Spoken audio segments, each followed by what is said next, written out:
வாழ்க வையகம், வாழ்க வளமுடன். வாழ்க்கை மலர்கள். நால்வோர் நற்சிந்தனை. மே 30. தலைப்பு: அருள்துறையின் கருப்பொருள்.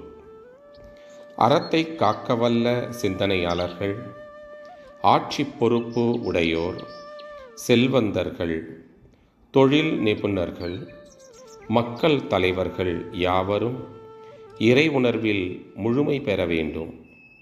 அப்போதுதான் மக்களை சீரிய முறையில் வழிநடத்தவும் வாழ வைக்கவும் முடியும். இறை உணர்வில் முழுமை பெறுவதற்கு சிறந்த முறை தன்னிலை விளக்கமாகும். இதனை ஆங்கிலத்தில் செல்ஃப் ரியலைசேஷன் என்று சொல்வார்கள்.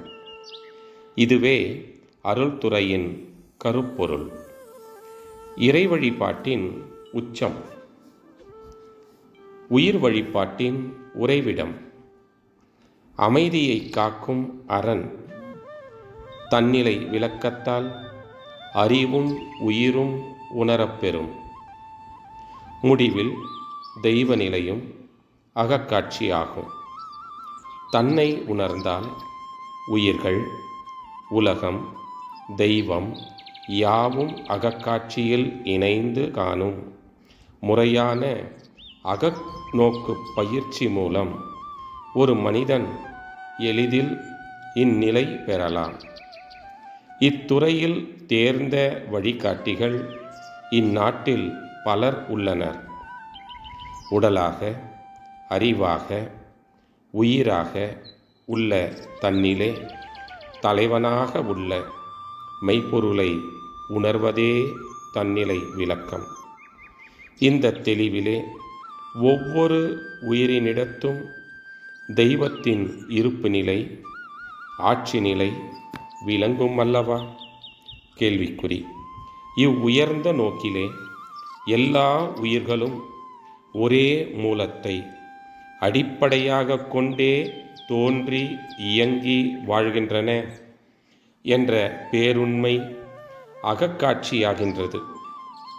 இத்தகைய அறிவின் தெளிவிலே ஒழுக்கமும் ஈகையும் இயல்பாக மலரும்.